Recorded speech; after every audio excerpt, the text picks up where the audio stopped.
Hi. Today, I want to talk about how I turned the top-down shawl into a sweater.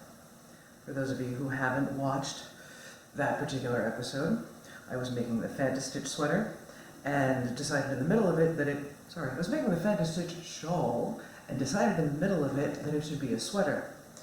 This is what ended up being the Fantastitch shawl. And I do love, look at that. I love the cascadey dangly bit. That makes me very happy. But I decided in the middle of this that it somehow seemed to be a sweater. So I made one. And it didn't quite work the way I hoped, but the process could be very useful to understand if you've never messed around very much. So how did I turn a top-down crescent-shaped shawl into a sweater? The answer is I thieved. I found a pattern that I liked on Ravelry that had a circular yoke, and I stole the numbers. In this particular case, I found a pattern by Espace Tricot, and I love her sense of proportion.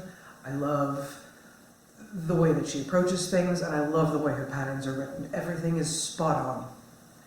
So I knew, as soon as I saw her Luna pattern, that I would use that.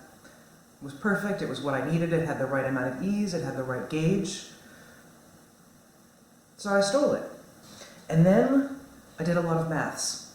Now maths are not as scary as you think they are. They're really not, I promise. So I'm going to walk you through mine so you can see that it's really just some addition, subtraction, multiplication, division. It's not that bad. I started out by sort of deconstructing her pattern, figuring out her increases. How many did she have over how many rows? How did she work that out? One of the things that was perfect about this pattern was that they were spread out over, I don't know if this is typical, I don't really do circular yoke sweaters, I prefer a set-in sleeve, but it was spread out in sort of blocks of increases. So you should have a bunch of rows, just straight up knitting, and then an increase round, where a whole bunch of stitches were added, which is perfect when you're trying to modify a top-down shawl, because, you know, basically what I wanted to do was the same thing this pattern did, which was to take, you'd have your pattern, and then you'd have an increase round. And then you had your pattern, and then you had an increase round. Stephen West used stripes for his increased rounds, and I did that on the sweater as well, and it worked out quite well.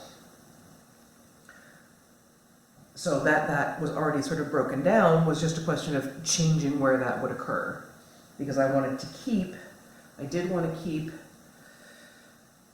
the proportion so that the stripes were in the same proportion to each other as in the original, because I did quite like that. Once I figured out her dimensions, I turned that into proportions, because I would need to know where I wanted to end up in terms of stitch count, how many of those were going to go into the arm, how many of those were going to be left for the body, how many of those what have you, and because I wasn't using exactly the number of stitches she was, because I had to account for pattern repeats, right? I had to think about, I can't remember how many this one I know was 13, this one was 6, so I had to make sure that my stitch counts were a multiple of my pattern repeat. So my numbers were not quite the same as hers, both in terms of increases and in terms of where I wanted to land. How many for the sleeve, how many for the body, etc., etc. And so I just did a proportion. I figured out what proportion of her overall stitch count was going towards the sleeves, and I took that same proportion of my overall stitch count at the split.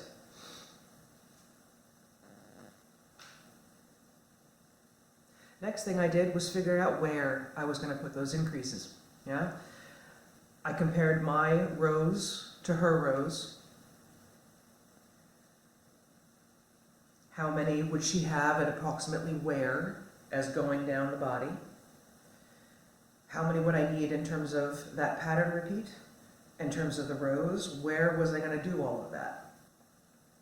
Once I figured out where I was going to make my increases. I figured out by how many, so that I could space them evenly, and so that I could make a decision on what kind of increases I wanted to do. Some of which I figured out, I figured out by math, yeah? How many did I need to have in the next section? How many do I have now? Subtraction. Once I figured out how many stitch counts I have, there's a very cool tool for if you know you need to increase X number of stitches over Y number of stitches. There is an online calculator for that. So if you want to just do a simple increase, do you have to do knit 5 increase and then increase, knit 6 and then increase? It's division, but if you don't feel like doing the division yourself, if you want to make sure that you haven't screwed anything up, because I remember at one round I did screw up. I made one error when doing that, and I ended up with way too many stitches. So I had to go back and do it again with the appropriate number. I think I did a knit 4 an increase, and it should have been knit 5 an increase. So over the course of 300 stitches, that's a lot of extra stitches. Some of these I wanted to keep with his style of increases because he has some very creative increases in here. Some of them are basic, and some of them make a cool little sort of holy chain. So I wanted to keep some of those, yeah, especially that transition there you can see makes a beautiful it makes a beautiful pattern between the olive leaf and the blocks. There is a lovely a nice little rhythm, and I thought that would be nice there, so I wanted to keep that one. So I had to figure out how many I might have to skip, and where could I put those, like around the shoulder, or put them around the middle. Can't remember what I did, but I made a decision where was I going to put those so that I could get my right number of increases with that style of increase. Some of them I just used the calculator and increased your basic make one. Up here you will see this little bit here, it was a turtleneck. The Luna is a turtleneck, and I didn't want a turtleneck. I wanted a crew neck. So the way that I did that was I figured out where I wanted to be at the end of that section in terms of stitch count. I subtracted the number of increases I knew I would be doing, and that gave me my cast-on number. So sometimes it's kind of knitting in reverse. So that, gave me my pattern, as it were. Reading the pattern repeats, what I was actually doing for each section, I was looking at the Stephen West pattern, but I was using all of the numbers from the Luna pattern. And how was I going to do that? And I wrote myself what I call a pattern. You might not call it a pattern, but it's very clear to me what I have to do, and it got me a sweater. I knew where I was separating, how many I was putting on hold, where I was placing my markers for the, side seams, how many I had to cast on to make sure that I had a multiple of the right number, because I was splitting in the middle of the blocks. I split for the sleeves after 2 rounds of blocks so that I would have one as sort of the cuff on my sleeve, which I thought would be cool, and it kind of was. I did like the way that looked.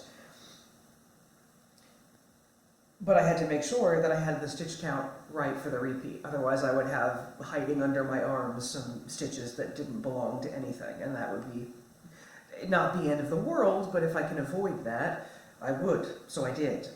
And made sure that, again, with the body, I had also a multiple of 6, so that everything seamlessly continued to work out.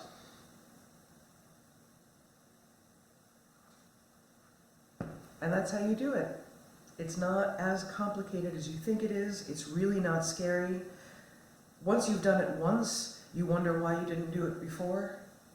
There's no not going back in knitting.